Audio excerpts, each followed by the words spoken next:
Bonjour à tous et bienvenue sur le plateau de KTO pour cette nouvelle édition de Face aux chrétiens avec La Croix, Radio Notre-Dame et RCF. Aujourd'hui, notre invité est Philippe Louis, le président de la CFTC. Bonjour Philippe Louis. Bonjour.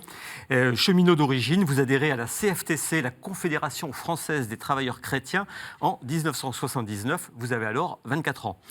Alsacien, vous devenez en 1998 secrétaire général de l'Union départementale du Bas-Rhin, puis 2 ans plus tard, président de l'Union régionale CFTC d'Alsace. L'ascension continue, vous êtes élu secrétaire général puis président en 2011 de la CFTC qui fêtera l'an prochain ses 100 ans. Vous êtes également membre du Conseil économique, social et environnemental, le CESE. Vous serez interrogé dans cette édition de Face aux chrétiens par Corinne Laurent pour La Croix, par Alain Baron de Radio Notre-Dame et par Romain Mazenot de RCF. Une première question avant de démarrer l'actualité sociale, politique dense de cette semaine. Vous êtes alsacien, je l'ai dit, et je crois que vous habitez toujours Strasbourg. Alors, comment fait Philippe Louis, comme tous les Français? Vous prenez le train actuellement, vous prenez la voiture avec chauffeur ou blablacar? Non, j'essaye de prendre le train. Bon, il y a quelques trains qui circulent, en partant un petit peu plus tôt, donc je me lève un petit peu plus tôt et voilà, c'est pas trop un problème. Je suis retrouvé effectivement à prendre 1 ou 2 fois la voiture et pour l'instant j'ai réussi à me débrouiller. Voilà, donc, ça fait des semaines un petit peu plus longues. Mais... Donc vous partagez la vie quotidienne de beaucoup de Français? Exactement comme eux. Je vis comme eux. Une première question dans cette première partie de Face aux chrétiens de Corinne Laurent de La Croix. Oui, 1 an après l'élection d'Emmanuel Macron, quel bilan faites-vous de sa méthode, de son usage du pouvoir, notamment en matière de dialogue social?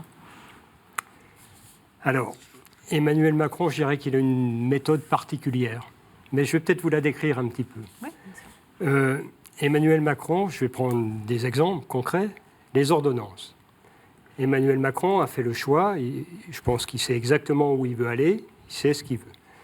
Il nous a invités au mois de juin l'année dernière pour parler de cette réforme du Code du travail. Je pense que ce qu'on peut lui acter, c'est qu'il est franc.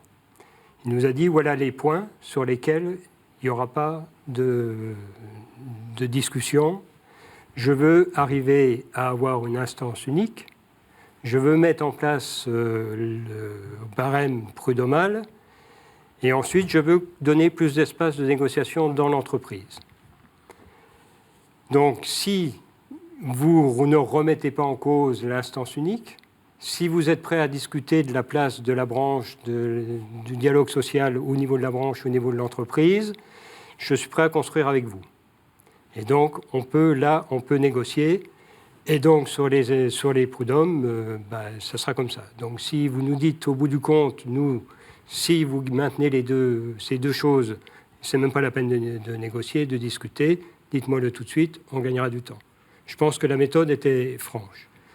À la sortie, je pense que, souvenez-vous un petit peu, les 5 organisations syndicales avaient dit, bon, ok, on est prêts, nous, à discuter, on ne va pas vous laisser justement le pouvoir à vous tout seul.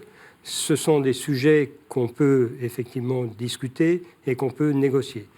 Et donc, bon, après, au bout de quelques semaines, certains ont quitté le navire, d'autres sont restés jusqu'au bout, et on a donc négocié. Mais je pourrais, si on en reparle, je pourrais vous dire, en fait, ce que cette négociation a apporté par rapport à ce que ça aurait pu être. Vous voulez dire qu'il fixe des lignes rouges, et après, vous les respectez ou pas, et ensuite vous pouvez négocier et faire aboutir certaines de vos revendications. Et c'est la même méthode pour ce texte qui arrive pour la formation, l'apprentissage, l'assurance chômage. C'est la même méthode. Même méthode. On n'est pas surpris de ce qui est à l'arrivée. Regardez sur la formation, je crois que ça a été clairement dit au début, qu'en fait la gouvernance serait revue, que la place de chacun des acteurs serait revue.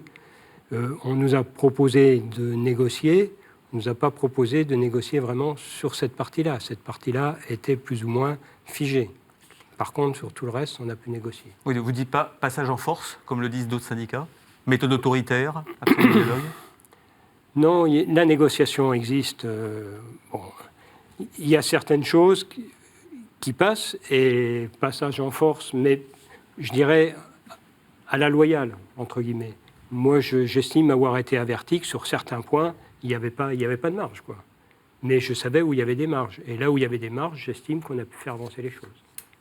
Une question de Romain Mazneau, RCF. On sait que contrairement à d'autres syndicats, à la CFTC, vous n'êtes pas des fanatiques de la grève. Est-ce qu'il faut mettre fin aux grèves à la SNCF ? Bon, je pense que ce n'est pas à nous d'en juger parce qu'il faut bien connaître le dossier pour pouvoir porter un jugement. Et donc, on n'est malheureusement pas représentatif à la SNCF, donc on n'est pas dans la négociation. Donc, on ne sait pas comment se passent les négociations, comment se passent les discussions. Je pense qu'à la SNCF, ayant été cheminot, je pense qu'ils ont plus un problème de restructuration d'entreprise. Et encore une fois, je pense que restructurer l'entreprise, à mon avis, mais d'anciens cheminots, et ayant occupé aussi des fonctions syndicales en étant cheminot, il y a de l'espace avec le statut de cheminot. Ce n'est pas le statut de cheminot qui fait que... Vous savez, le statut des cheminots, ce fameux statut, il vit. Il y a d'ailleurs une commission, à moins que ça ait changé depuis, mais je pense que ça n'a pas changé, il y a une commission mixte du statut à la SNCF. C'est-à-dire qu'il y a des gens qui travaillent à longueur d'année sur l'évolution de ce statut. Ce qui prouve que l'entreprise peut elle-même faire évoluer ce statut. Donc, ces discussions doivent avoir lieu en interne. Bon, là, on en arrive à la méthode Macron. C'est-à-dire que si en interne, ce n'est pas possible, lui dit, voilà, il faut que ça bouge, donc moi, je vais le faire bouger. Mais je pense qu'il y a, par la négociation, on peut y arriver. Et, bon, culturellement, vous savez, moi, j'ai eu une seule sanction dans ma vie, c'était en tant que cheminot, c'était occupation illégale d'un poste d'aiguillage, c'était en 87, et dans les mêmes circonstances. Alors, je ne vais pas vous dire que la grève, c'est une façon de faire pression, et malheureusement, c'est un petit peu culturel. Vous parlez de la restructuration de l'entreprise. Sur la reprise de la dette, est-ce qu'il est suffisamment clair, Emmanuel Macron, la reprise progressive à partir de 2020 ? Mais je pense que reprise de la dette, bon, on sait très bien aujourd'hui qu'avec une telle dette, c'est un petit peu comme la dette de l'État français, quoi. Quand on commence à avoir une telle charge financière qui fait qu'on n'arrive plus à refaire l'équilibre, parce que la dette vous tire en arrière. Il faut que l'État reprenne une partie de la dette. Si vous voulez, je pense que la pression qui est faite, c'est que si la dette est reprise complètement et qu'on demande à la SNCF de rééquilibrer ses comptes, de réorganiser pour équilibrer ses comptes, bon, ça sera d'autant plus facile, effectivement, pour la SNCF s'il y a 1,6 milliard qui disparaissent de dette, quoi, de remboursement de dette. Donc, je pense que c'est le signe de dire il faut que vous alliez plus loin. Il faut que la rentabilité, vous alliez plus loin que ce 1,6 milliard. Il y a d'autres, mais tout simplement parce que la concurrence va être là, et que la concurrence étant là, il faut effectivement que ça ne soit pas perdu à chaque appel d'offres, parce qu'on n'arrive pas à s'aligner. Une question d'Alain Baron, Radio Notre-Dame. Oui, il y a en ce moment plusieurs foyers d'agitation sociale, si on peut dire, entre la grève de la SNCF, Air France, les universités, Notre-Dame-des-Landes. Certains appellent, notamment à gauche, à une conjonction des luttes. Certains font même un parallèle avec mai 68. Vous y croyez à cette agitation, enfin cette possibilité ce climat de révolte ou de révolution. Non. Bon, déjà, vous voyez, on vient de parler des cheminots. Je pense que les cheminots, d'ailleurs, ont bien compris, parce que leur journée d'action, leur journée de grève, ils ne le font pas avec tout le monde.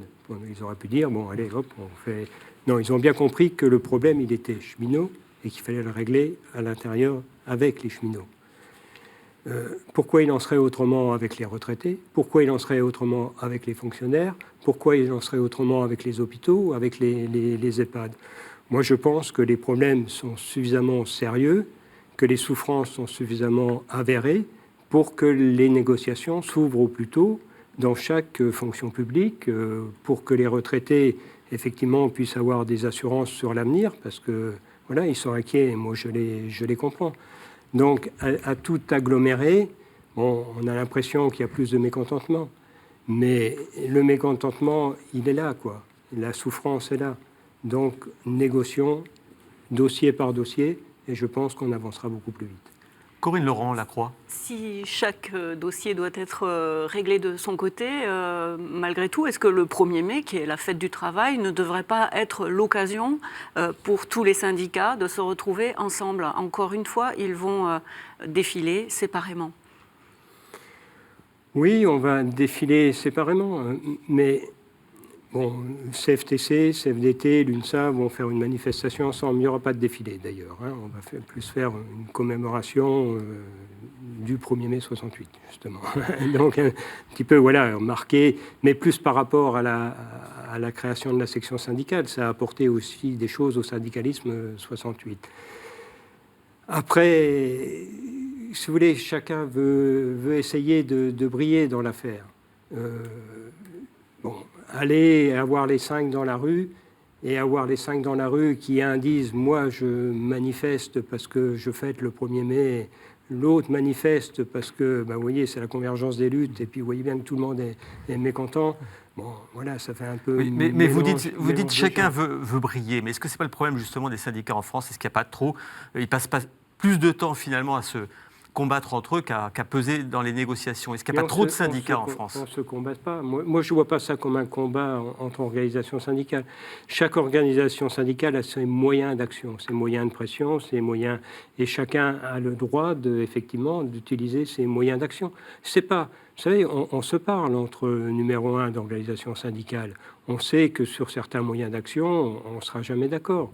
Bon, mais ça n'empêche pas de se parler, ça n'empêche pas d'influer dans le même sens sur les dossiers. Voilà, on n'est pas là pour gêner l'autre. On est juste là pour aussi porter les choses telles qu'on les voit. Revenons sur la méthode Macron. Si on s'était tous mis d'accord, alors on aurait pu tous se mettre d'accord en se disant, bon, s'il veut faire ça, hop, il n'a qu'à... les ordonnances, qui prennent la main et puis on verra bien. Et si ça ne nous plaît pas, on aura suffisamment de force à ce moment-là pour mettre tout le monde dans la rue et il verra ce qu'il verra. Voilà, nous, c'est pas ça. Parce que c'est pas une fois que le mal est fait qu'il faut aller chercher à réparer.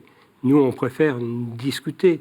Et voilà, et moi, je trouve qu'à la limite, c'est sain d'avoir d'un côté la pression, de l'autre côté la discussion. Voilà, et la possibilité de trouver un compromis. On fait avancer les choses. On n'est pas antagonistes, bien au contraire. Je pense qu'on est complémentaires. Voilà, il ne faut pas chercher, encore une fois, de l'antagonisme, il faut chercher du résultat, quoi. Et je pense qu'on avance. Une dernière question dans cette première partie de Face aux Chrétiens de Romain Mazneau, RCF. Outre la désunion syndicale, un autre reproche qui est fait régulièrement aux syndicats, c'est de s'intéresser davantage aux personnes qui sont en poste, parfois à des situations plutôt confortables, plutôt qu'aux demandeurs d'emploi. Est-ce que cette critique est en partie justifiée? Qu'est-ce que vous proposez concrètement pour lutter contre le chômage? Mais je crois que là, c'est une question de politique de l'emploi. Au niveau de la CFTC, on a toujours dit les moyens. En fait, allez, je vais simplifier les choses. Pour nous, on s'adresse aux travailleurs. Mais les travailleurs, pour nous, ce sont des gens qui louent leur force de travail pour pouvoir vivre. Et qu'on soit fonctionnaire, qu'on soit salarié du privé, qu'on soit même indépendant avec toutes ces nouvelles formes d'emploi, qu'on soit demandeur d'emploi, on est tous des travailleurs.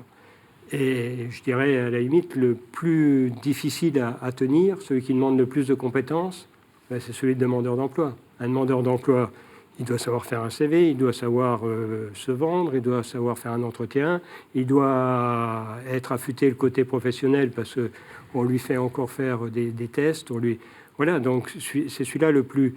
Donc, ne faisons pas la différence, quoi.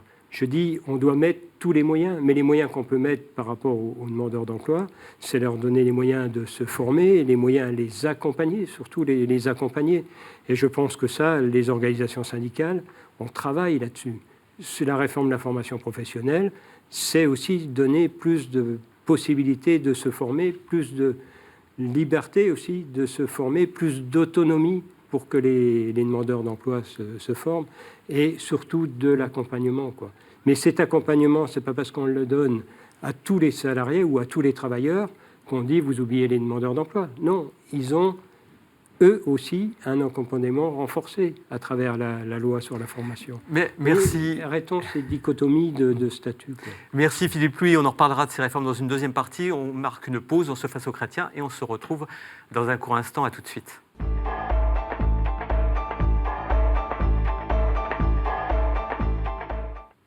Retour sur le plateau de KTO pour cette émission de Face aux chrétiens avec notre invité Philippe Louis, président de la CFTC. Il est interrogé dans cette édition de Face aux chrétiens par Corinne Laurent de la Croix, par Alain Baron de Radio Notre-Dame et par Romain Mazenot de RCF. Tout de suite, une première question d'Alain Baron. Oui, on l'a dit tout à l'heure, la CFTC a une position un peu singulière. Tout d'abord parce que dans votre sigle, il y a le C de chrétien. Ensuite, parce que vous n'appelez pas à la grève tout de suite en premier lieu dès qu'il y a un conflit. Est-ce qu'il n'est pas compliqué de se faire entendre pour une organisation comme la vôtre, parce qu'on sait que les micros se tendent plus naturellement vers ceux qui hurlent le plus fort et ceux qui sont les plus agressifs, dirons-nous? Oui, c'est un constat. Je dirais que c'est plus simple de se faire entendre vis-à-vis de nos interlocuteurs. Alors médiatiquement, c'est vrai que c'est un petit peu plus difficile parce que ça ne fait pas de bruit. Vous savez, la concertation, généralement, ça ne fait pas de bruit. Ça ne veut pas dire que tout se passe bien, ça ne veut pas dire qu'il n'y ait pas des discussions âpres à certains moments, des revendications fortes, mais ça se fait effectivement avec les intéressés. Et je pense que c'est moins médiatisé qu'une journée de grève. Mais bon, ça n'empêche pas que, encore une fois, nous, les avancées, on les voit. Nos délégués, on leur explique toutes ces avancées qu'on a pu obtenir. Et à eux de les relayer dans les entreprises. Vous savez, quand on a les ordonnances qui sortent, effectivement, on ne nous entend pas crier. Vous savez, moi, je préférerais aussi, en faisant de la démagogie, quelques bons slogans bien sentis, c'est facile. Et puis, vous recueillez l'assentiment des foules. La pédagogie, c'est autre chose. Pédagogie, c'est 1 heure ou 2 heures de discussion, parce que la discussion est réelle. Mais parce que il ne faut pas croire que nos délégués, bon, voilà, ils ont besoin aussi de comprendre. Hein, ils n'avalent pas tout, comme nous d'ailleurs. Hein. Et donc, au bout d'1 heure ou 2 de discussion, les ordonnances, moi j'ai fait beaucoup de forums, et on a discuté pendant 1 heure. C'était tendu au début, ça s'est détendu à la fin. Et voilà, et tout le monde n'était pas à 100% d'accord avec les ordonnances, mais nous non plus. Mais par contre, on a expliqué les tenants, les aboutissants, ce qu'on a obtenu, ce qui a avancé, ce qui aurait pu être. Et c'est ça, hein, le dialogue social. C'est ça, le fait de la concertation. Une question de Romain Mazenot, RCF. Il y a eu la suppression de l'ISF, la baisse des APL, l'augmentation de la CSG, notamment pour les petites retraites. Est-ce que vous êtes d'accord avec certaines personnes, notamment François Hollande, quand il dit que Emmanuel Macron est le président des très riches? Et est-ce qu'à un moment, le président devra donner des gages à sa gauche pour montrer qu'il n'est pas seulement un président libéral? Oui, il faut... Ce qu'il faut se rendre compte, l'histoire de la CSG pour les retraités. Voilà, des délégués, j'en ai un peu partout, et tout nous remonte. Si on ne comprend pas que c'est un drame, mais quand je dis un drame pour certains retraités, quand vous avez 1 300, 1 400 euros de pension, que vous arrivez tout juste à finir le mois parce que vous habitez dans un endroit où les loyers sont chers, parce qu'il faut chauffer, parce qu'il faut... Voilà, et quand vous dit c'est 30 euros de moins, c'est comment je vais finir mon mois, quoi. C'est comment je vais finir mon mois. Vous êtes dans une maison de retraite, dans une EHPAD.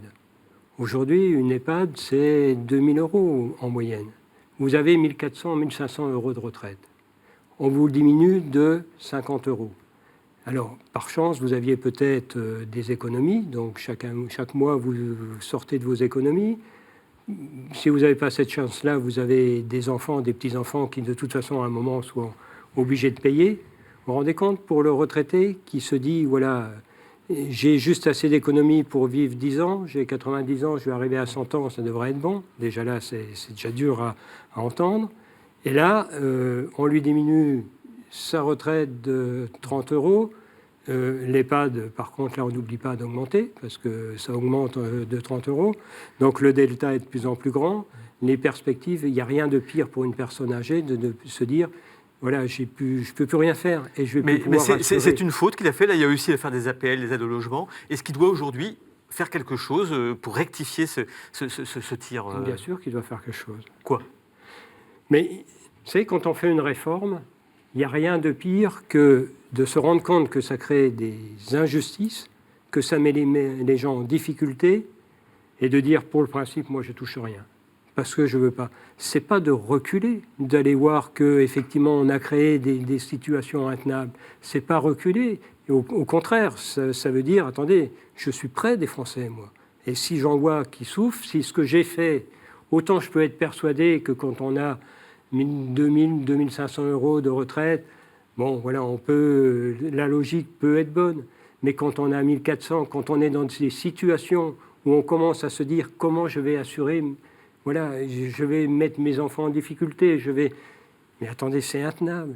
Bien sûr qu'il faut qu'ils revoient toutes ces situations. Et honnêtement, je pense que ça coûterait pas grand-chose. Quand on voit le budget de l'État, ça coûte pas grand-chose. Réparer les injustices, c'est jamais très très cher. Parce que les injustices, c'est pas des injustices où il faut... C'est des injustices à 30 € par mois. Voilà, c'est pas... Pour l'État, ça doit être possible. C'est pas des millions de personnes. Et on en trouve comme ça, je sais pas combien de retraités ça concerne. Mais voilà, les effets de seuil sont catastrophiques des fois. Donc oui, bien sûr qu'il doit réparer. Et sans se déjuger, sans remettre en cause, sans avoir l'impression d'avoir lâché. Non, il n'aura rien lâché. Il aura réparé une injustice. Une question de Corinne Laurent-Lacroix. Oui, le gouvernement va présenter vendredi une grande réforme de la formation professionnelle, de l'apprentissage. Est-ce que c'est un Big Bang? Est-ce que cela va, pour cette fois, enfin changer quelque chose? Alors, je pense que ça peut changer quelque chose. Vous voyez, ce qui change profondément, je vais me passer côté salarié. Aujourd'hui, enfin jusqu'à aujourd'hui, vous avez un compte personnel de formation. Ce compte personnel de formation, bon, déjà on le voit, chaque salarié en a un. On est loin, on a 16 millions de salariés.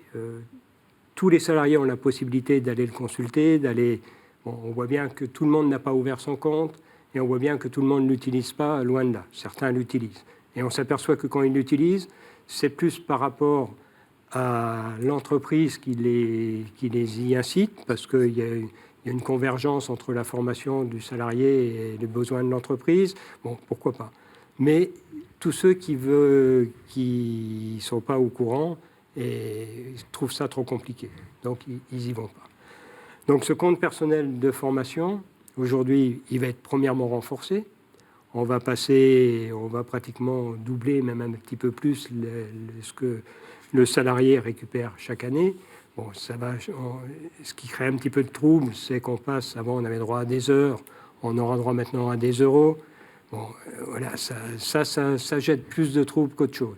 Est-ce que ça sera une bonne chose ou pas une bonne chose? On verra. Mais là aussi, le monde est en train de changer. La formation n'est plus la même formation. Il y a la formation sur Internet, c'est plus forcément de la formation.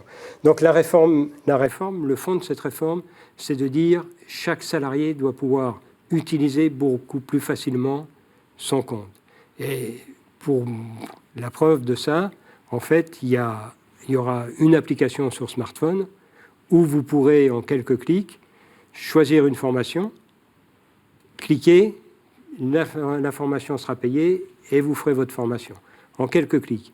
Alors, tout ça demande aussi de l'accompagnement, il ne faut pas que ça devienne... Mais voilà, ça va devenir une réalité. Au moins, il n'y a même plus, à la limite, besoin d'aller vers un intermédiaire.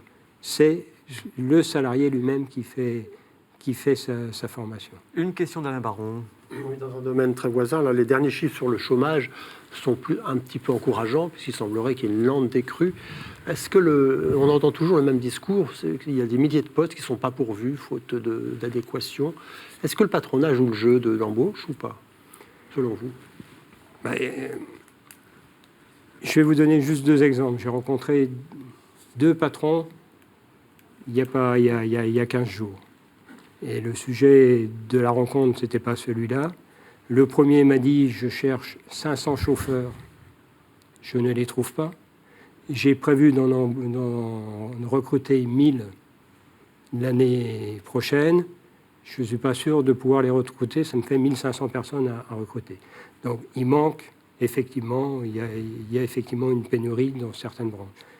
J'ai rencontré un autre patron qui me dit exactement la même chose. Il me dit, je cherche 200 personnes pour assurer les postes que j'ai créés. J'ai des demandes pour... C'est dans le social. Hein, j'ai des demandes. Et il y avait sa DRH qui était là, qui disait, je suis obligé de le freiner parce qu'il m'ouvrirait des antennes partout. Et je lui dis, on va ouvrir, on n'aura personne pour mettre dedans. Donc vous voyez, il y a effectivement une réelle pénurie. Alors maintenant, est-ce que les patrons jouent le jeu ou pas? Bon, dans le transport, qui veut être chauffeur de poids lourd, je pense qu'il y a un problème plus de communication. Parce que beaucoup pensent encore que le chauffeur de poids lourd, c'est un petit peu ce que je lui ai dit, je dis, ouais, mais bon, tout le monde ne veut pas partir non plus une semaine, découcher, dormir dans le camion, machin. Mais il m'a dit, monsieur, c'est plus ça aujourd'hui. Chez nous, les chauffeurs partent et rentrent le soir.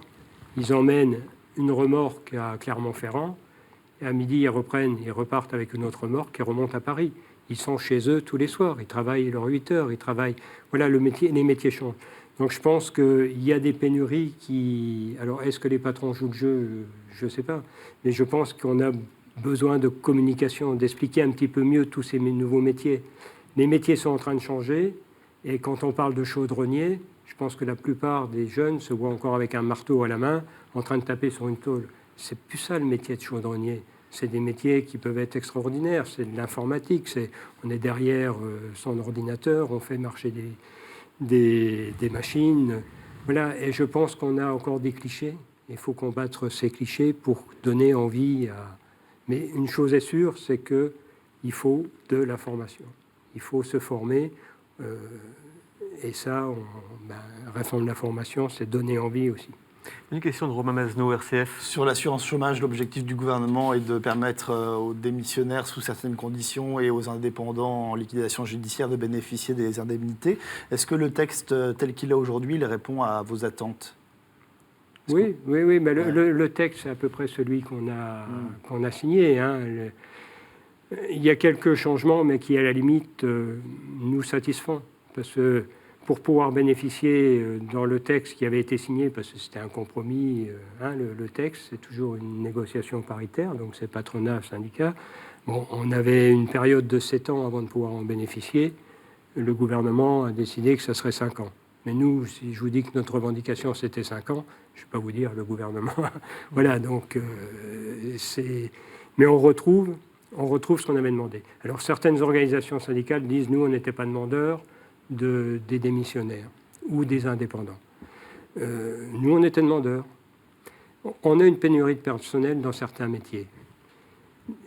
Mais il y a certains métiers qui deviennent de plus en plus pointus.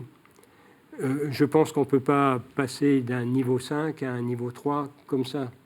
Mais on a certainement des qualifications qui permettent d'acquérir des connaissances pour le nouveau métier parce qu'on ne part pas d'en bas.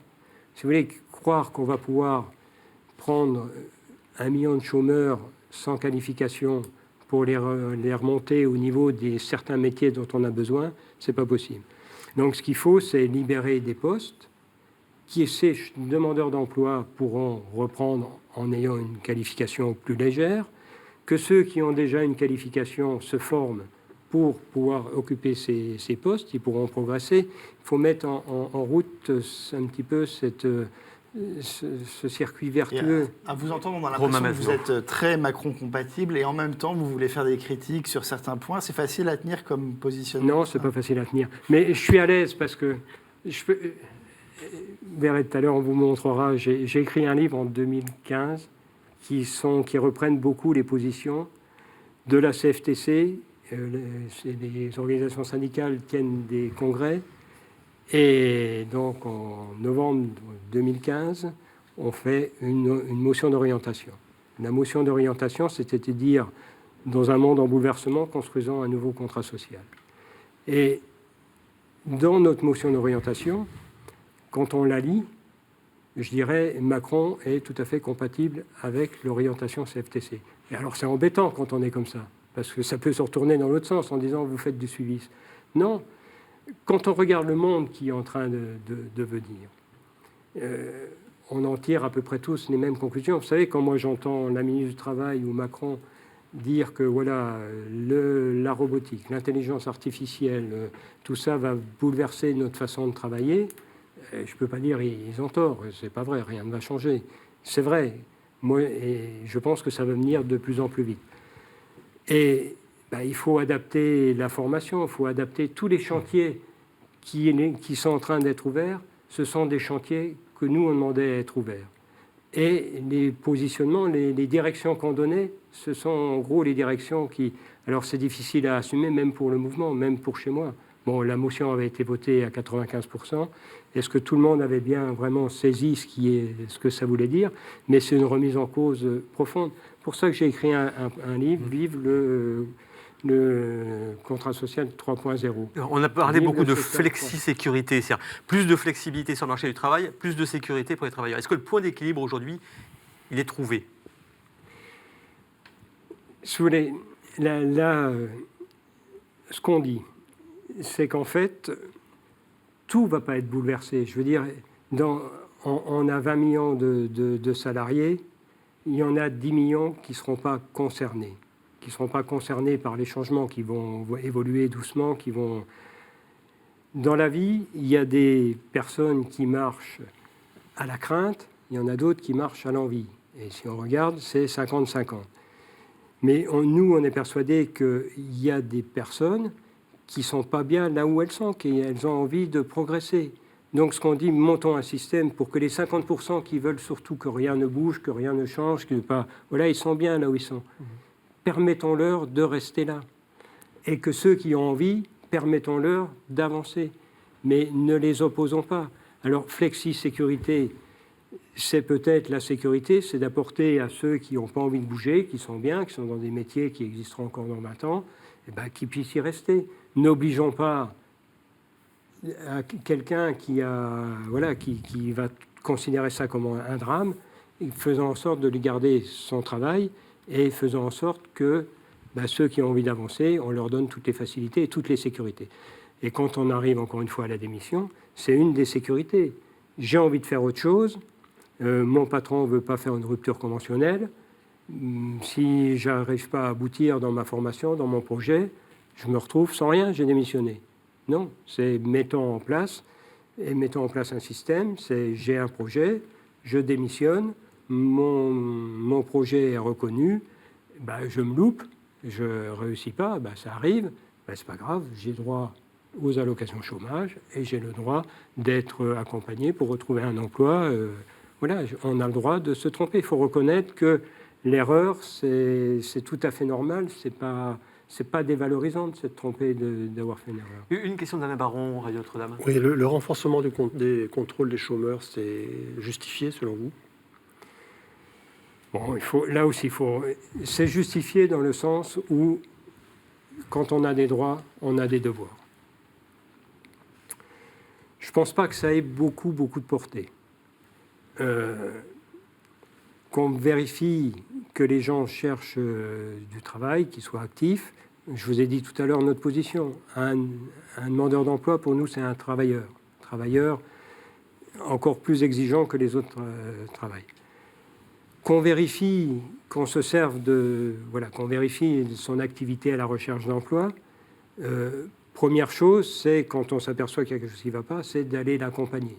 Donc qu'il y ait plus de contrôle pour pouvoir détecter ceux qui se sont découragés, alors pourquoi pas?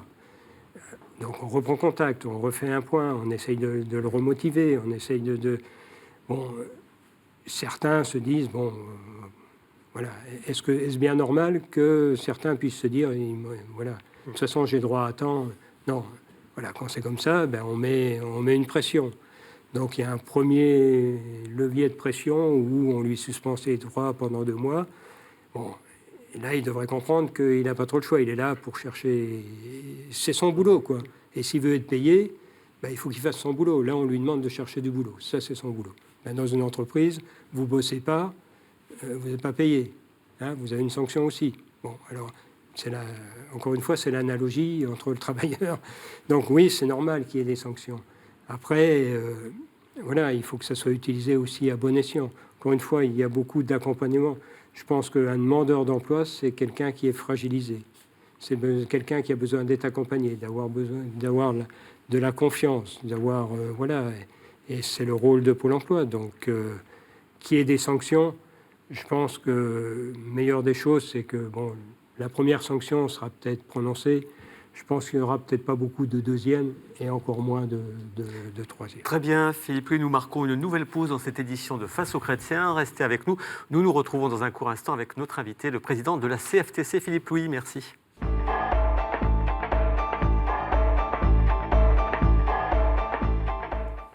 Retour sur le plateau de KTO pour cette dernière partie de Face aux chrétiens avec notre invité Philippe Louis, président de la CFTC. Il est interrogé dans cette édition par Corinne Laurent de la Croix, par Alain Baron de Radio Notre-Dame et par Romain Mazneau de RCF. Tout de suite, une première question de Romain Mazneau, RCF. Alors, l'Europe sociale, c'est un mantra des syndicats et de la gauche depuis longtemps. Comment faire pour donner corps à ce slogan, pour aller plus loin concrètement dans l'harmonisation sociale ?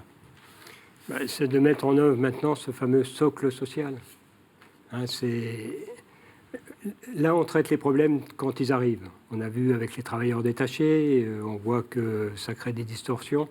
Je pense que ce socle social doit permettre aux pays qui ont le moins de droits d'en trouver et aux pays qui en ont de les conserver sans être pénalisés économiquement. On voit bien que là, c'est là le problème. Quand on vous dit on délocalise en Pologne parce que les salaires sont beaucoup moins élevés, donc il faut mettre des règles. Donc construisons ce socle social et on verra bien qu'à ce moment-là, cette régulation permettra effectivement à ce que chacun puisse conserver ses avantages, entre guillemets, et que surtout les pays les moins favorisés puissent construire effectivement une protection sociale. Mais est-ce qu'on peut le faire à 28, ça ? Est-ce qu'il ne faut pas le faire déjà avec un premier cercle de pays ? Mais je pense qu'il faut que tout le monde soit autour de la table. Et il faut que tout le monde soit conscient qu'effectivement, ce que ça peut apporter à son pays. Il ne faut pas le voir uniquement comme des contraintes. Si on ne va pas régler, si on a un socle social entre tous les pays où la seule discussion, ça sera de faire le constat que ça y est, il existe le socle. Donc on dira, voilà, on a gagné. Non, on n'a rien gagné du tout. Il faut justement, c'est des discussions, c'est avec les pays qui sont les plus loin de... Voilà, il faut que tous ces pays comprennent qu'ils ont intérêt à rentrer dans la discussion, que pour eux, ça sera aussi des avancées pour leurs travailleurs. Voilà, et la régulation qui s'opérera. Et ils ne seront plus montrés de doigts comme c'est le cas aujourd'hui. Et surtout, les salariés ne seront plus exploités, parce qu'au final, c'est ça qu'on retrouve. Hein. Avec les travailleurs détachés, c'est l'exploitation des salariés des autres pays. Hein. Une question de Corinne Laurent de la Croix. Oui, nous évoquions tout à l'heure les différents chantiers du gouvernement. Celui de la réforme des retraites qui aboutira en 2019 a été lancé. Des concertations ont commencé. Emmanuel Macron veut remettre tout à plat en faveur d'un système universel. Quelle est votre position ? Est-ce que vous avez des lignes rouges sur ce sujet ? Alors, déjà, sur cette remise à plat, je reviens encore à la motion d'orientation de la CFTC. Statut unique, statut du travailleur, les droits sociaux égaux pour tous. Donc, avec un régime unique, on devrait arriver à des droits égaux pour tous. Donc, on ne peut pas être contre. C'est ce qu'on a prôné. Ensuite, tout dépend dans quelles conditions ça va se faire. On ne veut pas d'un système... Bon, déjà, on a dit, les lignes rouges, c'est qu'il faut que ça reste par répartition. Bon, ça, apparemment, c'est acté, ça restera par répartition. Ensuite, que ça soit un système par points, pourquoi pas ? On a le système de retraite aujourd'hui complémentaire, Agirc-Arrco, qui est par points, géré par les partenaires sociaux. On s'aperçoit que ça ne marche pas si mal que ça, on arrive à l'équilibrer. Voilà, donc qu'on mette un régime par points pour que tout le monde soit au même niveau, pourquoi pas. Donc le but poursuivi a l'air d'être celui-là. Donc jusque-là, on va pas hurler. qu'on puisse passer d'un régime à un autre sans rien perdre, ça paraît, alors qu'aujourd'hui, ce n'est pas toujours le cas. Supprimer les inégalités qu'on peut avoir, même si le régime qui est aujourd'hui est pratiquement à l'équilibre, il ne faut pas non plus jeter le bébé avec l'eau du bain, mais dans le système actuel, il y a des problèmes d'inégalité. Je vais vous donner un exemple qui va vous parler. Si vous êtes salarié, gagnez en gros 1 500, 1 600 euros, vous faites 42 années donc, de service, vous travaillez pendant 42 ans. Si vous avez passé votre carrière à mi-temps, en début de carrière, et ensuite vous avez travaillé à temps complet, que vous êtes dans le privé, vous avez en gros 1 185 euros de retraite. Si vous avez fait exactement la même carrière, mais l'inverse, vous avez commencé par du temps complet et vous avez fini par du mi-temps, vous êtes à 869 euros de retraite. Vous avez cotisé exactement la même chose. Vous avez travaillé. Si vous êtes fonctionnaire, que vous avez travaillé mi-temps, pareil, début, vous touchez 769 euros. Si vous êtes fonctionnaire, que vous avez travaillé inversement mi-temps au début et puis vous touchez toujours 769 euros. Vous voyez, est-ce que c'est un système de retraite qui est juste ? Et vous voyez que les plus avantagés ne sont peut-être pas non plus ceux qu'on pense. Les fonctionnaires. Une question d'Alain Baron, Radio Notre-Dame. Oui, on l'a dit tout à l'heure, vous êtes membre du Conseil économique et social. J'ai été membre du Conseil économique pendant effectivement 10 années. Un certain temps. Là, le président Macron veut aussi réformer cette instance. Ça vous inspire quoi, cette réforme à venir ? Alors, le Conseil économique est parfois décrié, et environnemental est parfois décrié. Moi, j'ai été membre. Je sais ce que le Conseil économique peut apporter. Bon, premièrement, il y a les avis quand on est saisi par le gouvernement. Peut-être pas suffisamment. Chaque président qui sont succédés a dit moi, je vais vous saisir plus, sans que ça arrive vraiment. Là, dans la dernière période, effectivement, les saisines arrivent un petit peu plus. La réforme, d'après ce que j'ai compris, c'est qu'à partir du moment où ça touche le social, le CESE sera saisi systématiquement. Donc, voilà, donc ça va plutôt dans le bon sens. Ensuite, la dernière réforme avait permis des pétitions citoyennes. Et le CESE, voilà. Donc ça va être... la réforme doit permettre de le faciliter. Donc, pourquoi pas ? Et ça va aussi dans le même sens. Donc, ce sont je dirais, la réforme de ce côté-là va plus dans la continuité. Ensuite, le nombre de membres. Bon, là aussi, pourquoi pas. Aujourd'hui, on avait des membres qui étaient et au CESE et en responsabilité, soit dans des associations, soit dans des organisations syndicales, voire certains qui travaillaient et qui étaient au CESE 2 jours par semaine. Et voilà, ça permettait d'avoir, si on en vient à cette réforme, moins de membres, plus de sollicitations, parce que pour le coup là, ça sera dans la loi qu'il faut que ça veut dire qu'on va avoir des membres de CESE qui seront sollicités 3-4 jours par semaine. À 3-4 jours par semaine, il ne reste plus beaucoup de temps pour s'occuper d'autres choses. Donc on aura des gens qui seront plus spécialisés. Pour moi, c'est peut-être pas la meilleure des choses. C'est aussi ramener le vécu du terrain. Vous voyez bien, les députés ne sont pas non plus toute la semaine à Paris. Donc je dis, dans cette réforme, faisons attention de ne pas les enfermer, entre guillemets, dans le palais d'Iéna et qu'ils aient plus le temps de s'ouvrir vers... Ils représentent leur organisation. Donc il faut aussi qu'ils aient le temps de participer aux instances de l'organisation. Il faut... Voilà, donc après, c'est des ajustements. Vous voyez, ce n'est pas une question de nombre, faisant en sorte que les gens puissent faire leur boulot dans de bonnes conditions et surtout qu'ils soient toujours les représentants de la société civile. C'est ça le plus important. Une question de Romain Mazneau, RCF. Le président dit qu'il faut réfléchir à une deuxième journée de travail non payée pour financer la prise en charge de la dépendance et du grand âge. La CFDT a dit non. Certains à gauche disent qu'il faut payer plutôt le capital plutôt que le travail. Quel est votre point de vue ? Alors, nous, on dit aussi c'est une très mauvaise idée. Il faut y renoncer. Je vais vous dire pourquoi c'est une très mauvaise idée. Encore une fois, c'est une question de justice. Regardez cette première journée de solidarité. Comment elle s'est traduite? D'abord, on a dit, allez, on supprime un jour férié, tout le monde travaille. Ensuite, on a dit, bon, si vous ne travaillez pas ce jour-là, vous pouvez avoir d'autres dispositions. Ça s'est traduit comment? Par un attachement au jour férié exprimé par les Français et les travailleurs. Donc, le jour férié, en fait, bon, il y a, à part quelques magasins, le jour férié est resté férié. Lundi de Pentecôte est resté férié. Par contre, les injustices sont arrivées de par quel biais? Allez, je vais stigmatiser un petit peu les cheminots. À la SNCF, il me semble qu'on a dit, bon, allez, vous travaillerez 2 minutes de plus par jour. Et 2 ou 3 minutes. Dans certains grands groupes, on a dit, bon prince, bon allez, on vous en fait cadeau. Dans d'autres, on a dit, on va vous piquer un RTT.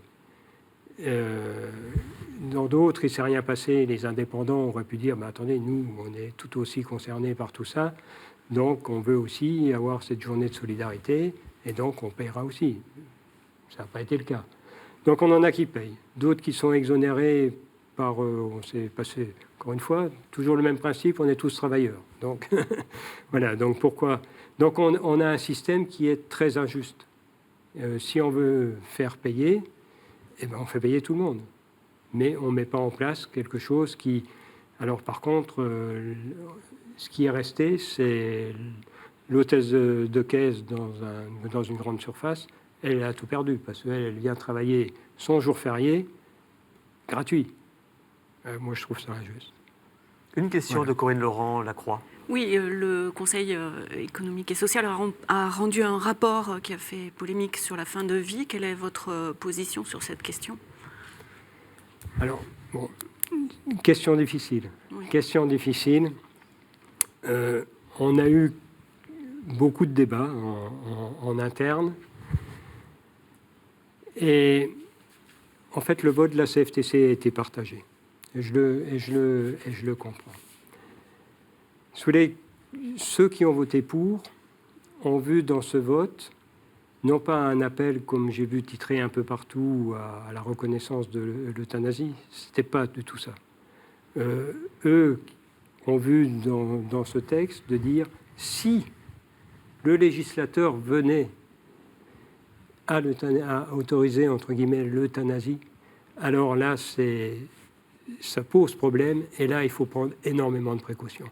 Et dans ce texte, il y avait des préconisations qui, effectivement, en cas de reconnaissance de l'euthanasie par le législateur, ben, il fallait... Voilà, et le Conseil économique voulait donc mettre justement des limites.